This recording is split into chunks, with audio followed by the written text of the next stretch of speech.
వాళ్ళందరికీ నమస్కారం.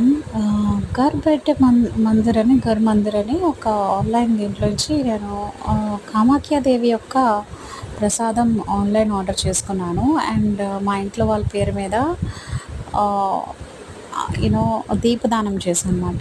వాళ్ళు చూపిచ్చారు యాక్చువల్లీ మన గోత్రం అది చదివి దీపదానం అది చూపిచ్చారు. అండ్ మన పేరు చెప్పి పరిక్రమ కూడా చేస్తారు మందిర్ చుట్టూ. అండ్ ఇవ్వండి యాక్చువల్‌గా దేవుడివి ఇచ్చిన థ్రెడ్ అవి ఇచ్చారు. అంటే దాగా ఇచ్చారు, ప్రసాదం ఇచ్చారు. దేవుడి యొక్క రక్త వస్త్రం అని చెప్పి కామాఖ్యాదేవి యొక్క రక్త వస్త్రం అంటారు కదా! 3 డేస్ ఆవిడ దగ్గర ఉంచి వైట్ క్లాత్, ఆ వైట్ క్లాత్ రెడ్ అయిన తర్వాత కట్ చేస్తారు. Actually believe that menstrual cycle అమ్మవారు ఆ 3 రోజులు ఉంటుందని చెప్పి కామాఖ్యాదేవి యొక్క లాకెట్ ఇచ్చారు. సింధూర్ ఇచ్చారు, శివ సింధూర్ అని చెప్పి. ఐ ఫెల్ట్ సో గుడ్ అండి. చాలా చాలా బాగా నచ్చింది. అండ్ కామాఖ్యాదేవి యొక్క చున్నరీ ఇచ్చారు. పెద్ద కామాఖ్యాదేవిది చాలా చాలా బాగుంది. నాకు ఎంత బాగా అనిపించిందంటే నేను వెళ్ళి దర్శనం చేసుకున్నానేమో అనేంతగా అనిపించింది నాకు. చూసి చెప్పండి ఎలా ఉంది?